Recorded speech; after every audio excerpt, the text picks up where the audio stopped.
मनपूर्वक स्वागत.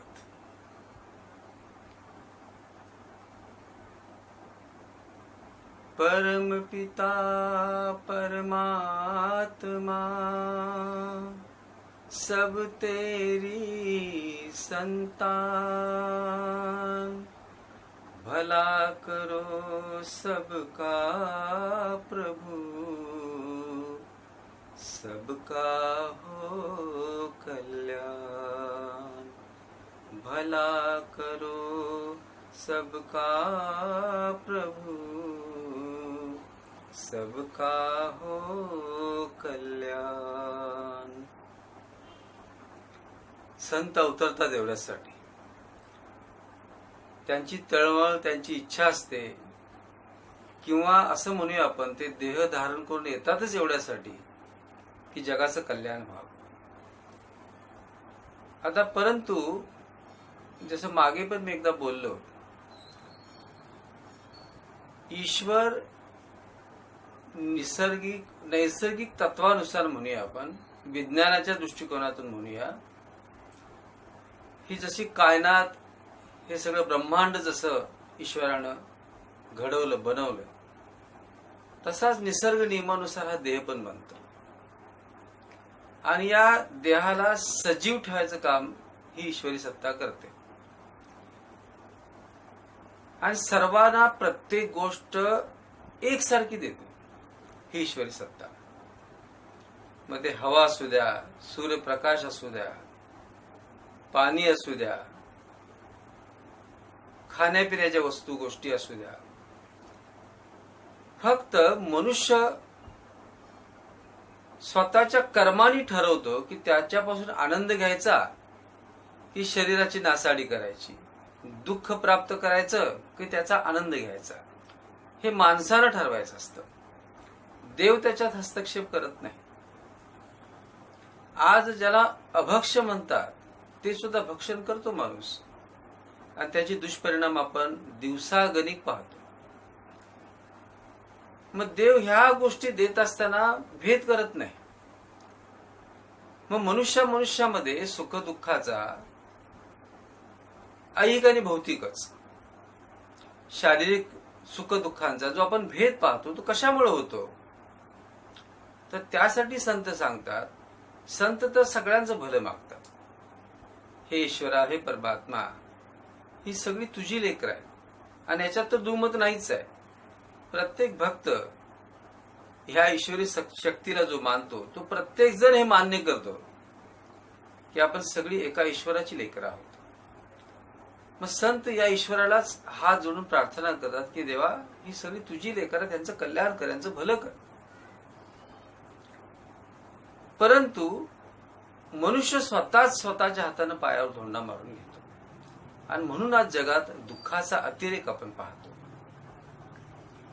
ईश्वराचा जेव्हा विसर पडतो, मीच केल्याशिवाय काय होत नाही असं जेव्हा मनुष्य भ्रमात अडकतो, तेव्हा मनुष्य दुःखाला कारणीभूत होतो. संतांनी जे वाङ्मय लिहून ठेवलं, संतांनी जे मार्गदर्शन केलं, त्याचा योग्य तो वापर न केल्यामुळं आज तुम्ही पाहत असाल, संतांच्या एकेका ओवीवरती, संतांच्या एकेका अभंगावरती,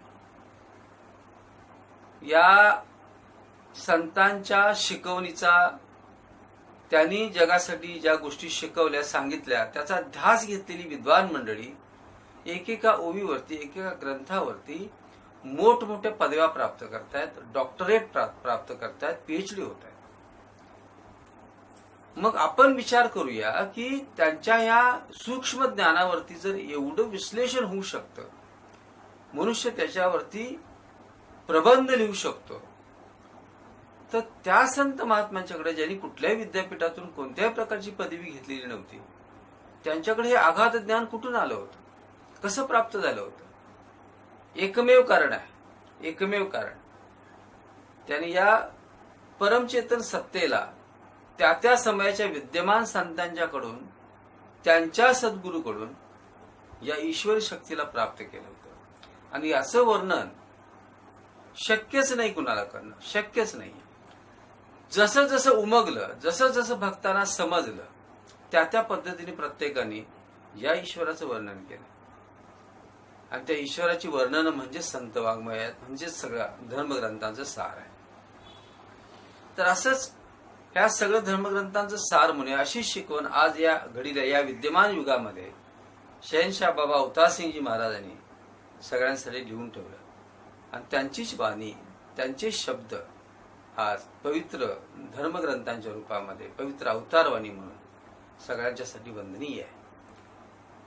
तर यामध्ये सुद्धा या संत महात्मांनी, या अवतारी पुरुषांनी, जे आतापर्यंत सगळ्या संत महात्मांनी स्वतःच्या अनुभवातून जे काही शिकून ठेवलं मनुष्यासाठी, ते तुमच्या आमच्यासाठी अत्यंत सोप्या भाषेमध्ये आणि खूप मोठा वाङ्मयाचा ग्रंथ न बनवता तुम्ही आम्ही सहज त्याचं अध्ययन करू शकू, भक्तिभावाने त्याचं वाचन करू शकू, अशा स्वरूपात या अवतारवाणीची रचना झाली. त्याचा एक सुंदर परिपाठ आहे, एक सुंदर वचन आहे.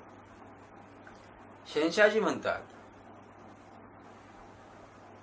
निर्धन का धन तू ही दाता, निर्धन का धन तू ही दाता, और अमोलक नाम तेरा, जिस बेघर का घर ना होवे, जिस बेघर का घर ना होवे, उसे ठिकाना धाम तेरा, निर्धन का धन तू ही दाता. किती सुंदर दिलासा देतात संत, आधार देतात भक्तांना, की जो स्वतःला निर्धन समजतो, ज्याला ऐहिक भौतिक सुख म्हणतो आपण, मनुष्य हताश होतो, दुःखी होतो की मलाच देवानं का दिलं नाही. पण जो भक्त आहे, जो देवाला समर्पित होऊन राहतो, त्यांना अशा या भौतिक सुखदुःखांच्या येण्या जाण्याचं काहीही फरक पडत नाही. आणि मी वारंवार ह्या गोष्टी सांगतो की संत अवतारी पुरुषांनी हे जगून दाखवलं. तुकाराम महाराजांची म्हणे एवढी संपत्ती होती, एवढी संपत्ती होती की आज ते आपण मोजू शकत नाही आजच्या चरणामध्ये. आणि ती गेली. त्यांचा इतिहास संत शिरोमणी, जगतवंदे जगद्गुरु असं ज्या संत तुकाराम महाराजांचं वर्णन केलं जातं, त्यांचं चरित्र तुम्हाला माहिती नाही का? माहिती आहे. तरी सुद्धा ते दुःखी नाही झाले, तरी त्याच्यात सुद्धा ईश्वराचे ते आभारच मानत होते की बरं झालं देवा, आता तरी मला वेळ मिळेल तुझं नाव घ्यायला. ही जी अवस्था आहे, राज्याभिषेकाचा प्रसंग सोडून पित्याची आज्ञा झाली, प्रभू रामचंद्र सगळा राजपाटाचा त्याग करून जंगलात वनवासाचा हुकूम झाला, निघून गेले, तक्रार नाही केली. भगवान श्रीकृष्ण नुकतेच जन्मले, जीव वाचवण्यासाठी धोधो पावसामध्ये तुरुंगातून वसुदेवानी त्यांना प्रचंड पडणाऱ्या पावसामध्ये यशोदामाईच्या घरी नेऊन सोडलं, जीव वाचवण्यासाठी. येते ध्यानामध्ये. ज्ञानेश्वर माऊलीचे हाल माहिती नाहीत का तुम्हाला? स्वतःला पंडित म्हणणाऱ्याने, धर्म मार्तंडाने, धर्माबद्दल बोलणं हा माझाच हक्क आहे, आमचाच हक्क आहे असं समजणाऱ्याने किती हाल केले त्यांचे, किती त्रास दिला त्यांना. पण माऊलीने तक्रार केली नाही. उलट तुमच्या आमच्या कल्याणासाठी देवाकडे पसायदान मागितले, देवा सगळ्या विश्वाचं कल्याण कर. आणि तुमच्या आमच्यासाठी तुम्ही खरं भक्तीचं मर्म कळावं आणि या धर्म मार्तंडांच्या जोखडातून आपण मुक्त व्हावं, यासाठी ज्ञानेश्वरी सोप्या भाषेमध्ये आपल्यासाठी लिहून ठेवली. किती उपकार आहेत त्या संतांचे. कान्होपात्रेचं जीवन आठवा, किती त्रास सहन केला त्या माऊलीने. मग जनाबाई असू द्या, सखूबाई असू द्या, सगळ्या संत महात्माने तुम्हा आम्हापेक्षा सुद्धा सामान्य जीवन ते जगले, पण तरी सुद्धा जगासाठी ते वंदनीय झाले. का? भला करो सबका प्रभू सबका हो कल्याण.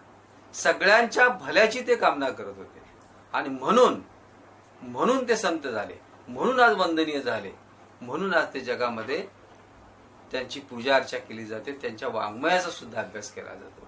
जसं अवतारवाणीमध्ये आहे एक सुंदर वचन आहे, जसं मग मी त्याची सुरुवात केली की संत जे आहेत ते स्वतःला कधी निर्धन समजत नाही. ज्यांना हे ज्ञान प्राप्त होतं, ज्यांना या ईश्वराचा साक्षात्कार होतो सद्गुरूच्या कृपेनं, ते स्वतःला जगात सगळ्यात भाग्यशाली समजतात. म्हणून संत कधीही ईश्वराबद्दल तक्रार करत नाहीत. देवा माझंच काहीतरी चुकलं असेल, मला क्षमा कर. ही संत महात्मांची भावना असते. तर जसं मग आम्ही अवतारचा शब्द सुरुवात केली की शहनशाहजी म्हणतात, जिसका कोई मान न किंचित, जिसका कोई मान नहीं है, उस मानव का मान है तू. जिसका कोई मान नहीं है, उस मानव का मान है तू. कुल दुनिया है तुझसे लेती, कुल दुनिया है तुझसे लेती, सबको देता दान है तू. निर्धन का धन तू ही दाता. भक्त देवावरती प्रसन्न का असतात? तर जगाच्या अर्थानं समाजात म्हणूया, अगदी घरात सुद्धा काही करणार ऐहिक भौतिक सुख देण्यामध्ये जर आपण कमी पडत असो तर घरात पण किंमत नसते, समाजात सुद्धा किंमत नसते. समाजासाठी काय करायचं आणि काय नाही करायचं आणि किती जरी केलं तरी समाज तुम्हाला डोक्यावर घेईल असं नसतं. आज स्वतःला सामाजिक कार्यकर्ते म्हणणारे जे सज्जन आहेत त्यांच्या बाबतीत आपण विचार करू शकतो. पण संत म्हणतात की ज्याचा काहीही मान समाजात नाही, घरात सुद्धा नाही आहे, त्यांचा मान हा आहे. हे कळल्यानंतर, ईश्वराची प्राप्ती झाल्यानंतर कळते की माझा मान तू आहेस देवा, तू आहेस.